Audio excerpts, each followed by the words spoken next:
Que je suis arrivé à Bordeaux, j'ai rencontré cette dame, elle m'a dit qu'elle va m'aider à avoir un titre de séjour pour que je ne m'aligne plus à l'ambassade, au consulat.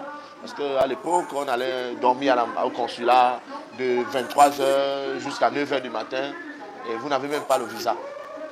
Vous n'avez même pas le visa, il faut faire un mois devant le consulat. Donc, mes frères qui sont à Paris m'ont conseillé vraiment, marie-toi,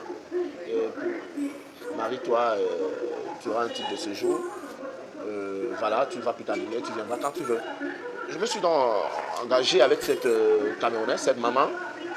Elle m'a dit, voilà, je vais t'aider. On s'est jeté à l'eau, mais elle avait d'autres idées. Je ne sais pas, à 50 ans, quel avenir on a en amour. Quel avenir on peut avoir. Parce que après, cette femme a changé. Le gars, vous êtes mon mari. Le gars, vous êtes marié. Il faut assumer. J'ai dit, mais attendez, je ne suis pas venu en France me marier. Hein? On s'est entendu que c'était pour un deal. C'était pour que je puisse avoir des kaolo. Kaolo, les papiers français. Quand je dis papier français, titre de séjour. Donc, elle me dit, non, monsieur, vous êtes mon mari, vous devez assumer. J'ai dit, mais non, jamais. Je n'épouserai jamais une femme qui est plus âgée que ma maman. Voilà, ma maman, elle est morte quand elle avait 30 ans. Et moi, j'avais à peine 7 ans. Voilà. Ce problème de viol, hein, je m'avais chanté à Bordeaux. Et voilà, monsieur, vous avez violé comme ça, comme ça. Parce que la femme, pour vous détruire en France, quand une femme veut se débarrasser de vous, tout de suite, si elle vous accuse, si elle vous colle une histoire de viol au dos, tout de suite, vous irez en prison. Oh, maman! Et là, maintenant, elle refait sa vie. Les Camerounais qui sont en France peuvent vous dire, hein, Longa Longa est populaire et tout le monde a connu l'histoire de Longa Longa. Mais il y a beaucoup de Camerounais qui sont victimes de la même chose. Oh là là! Concernant l'histoire du viol, les gens qui disaient, oh, viol, ceci, cela, je vous rappelle que cette fille, c'est la nièce de cette dame. Et cette nièce, elle dit qu'elle a 17 ans. Vous savez, les âges de Kumba. Tout le monde va à Kumba faire les actes et tout et tout. Une fille de 17 ans qui est déjà... Bon, je ne vais pas entrer dans les détails, ça ne m'intéresse pas. Mais voilà ce qu'elle dit. Elle a été violée par son beau-père. Son beau-père, c'est qui? C'est moi. Elle a été violée par son beau-père. Elle était vierge. Alors, donc il vous a déviégé. Alors, pour une fille vierge, qu'on ne déviège pas la violence, elle doit avoir des déchirures. Ah bon? Et pourquoi? Parce que c'est la brutalité. Pour une fille qui n'a jamais connu les hommes. C'est la brutalité. Elle doit avoir des déchirures, elle doit couler, elle doit saigner. Elle dit qu'elle n'a jamais saigné, elle n'a jamais eu des déchirures. Mais il y a un problème, il y a des gens dans la maison. Ce jour, il y avait sa cousine qui était dans la maison. Alors, c'est très facile. On vous viole dans une maison où il y a des gens. Pendant un an, vous ne dites rien à personne. Alors, il m'a violé debout à la cuisine, avec une main qui me bâillonnait la bouche. C'est-à-dire, je tiens sa bouche avec une main, je ne sais pas. Je n'ai pas fait le catch comme les gars que je vois porter le fer dehors là. Une main tient la bouche et une autre main viole la fille debout. Je fais plus d'1,85 m. Cette fille, je ne sais pas, vous ne faites pas 1,70 m? Alors, cette fille a presque votre taille. Voilà. Comment vous pouvez violer une fille debout comme ça, à la cuisine? Point d'interrogation. J'ai dit aux enquêteurs, allez-y, vous regardez même l'espace et tout, si c'est possible. J'ai dit, madame la juge, j'essaie de faire l'expérience avec votre mari à la maison pour voir si c'est possible. Alors, elle dit, elle n'avait jamais connu l'homme. Vous aviez quand même un copain. Elle dit, oui, elle avait un copain. La police a convoqué son copain. Elle dit qu'elle n'avait jamais eu de rapport avec son copain. Là, son copain vient dire, oui, ils ont eu des rapports plusieurs fois et ils étaient tous demandeurs. Quoi? Vous étiez tous demandeurs, voilà. Continue. Vous avez eu des rapports quand? Avant le mariage de sa maman ou après? Elle dit avant le mariage. Quoi? Le gars dit avant le mariage. Hey! Attends. Excusez-moi, je suis perturbé, donc je contrôle même plus ce que je dis là. Voilà, on reconvoque la fille. Alors, mais vous nous avez dit que vous n'avez pas eu les rapports avec votre copain. Il est congolais ou il est ivoirien? Moi, je ne connais pas. C'est un camarade de classe à la fille. Moi, je n'avais jamais fait deux semaines à Bordeaux. Je reste à Bordeaux pour quelques jours. Je m'avais fait mes spectacles, je reviens au Cameroun. Donc, à un moment, ça faisait péter les plombs à la femme. Parce qu'elle voulait aussi faire savoir aux gens que Longa Longa, c'est mon mari, patati patata. Pour elle, c'est comme si elle avait épousé Michael Jackson.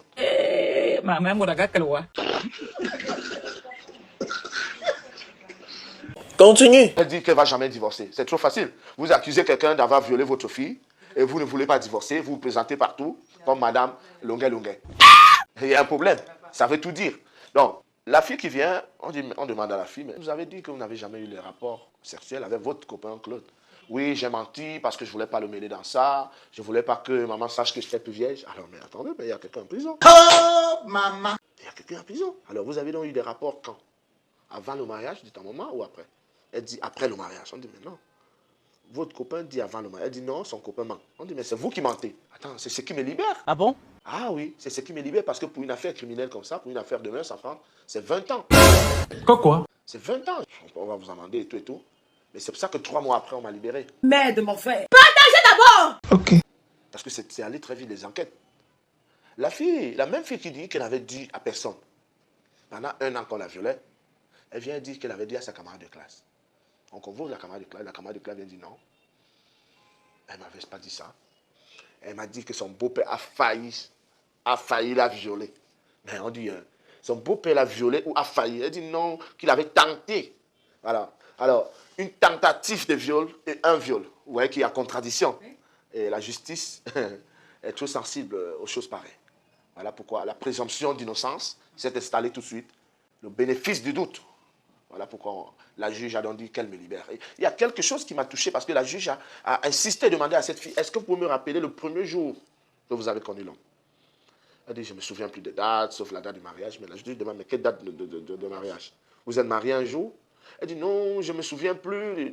Dis-moi, c'est quand même une date qu'une jeune fille n'oublie pas. Surtout que pour vous, c'est récent. Parce que pour une fille qui a été, même 20 ans après, elle vous dira que j'ai connu l'homme tel jour, telle date. Elle dit qu'elle ne connaît pas, qu'elle ne se souvient pas. La juge a insisté que vous allez me dire aujourd'hui, le premier jour que vous avez connu l'homme. Elle dit, oui, un jour je fumais beaucoup, je suis allé chez mon copain, c'est ce jour qu'on avait fait l'amour. Tout de suite.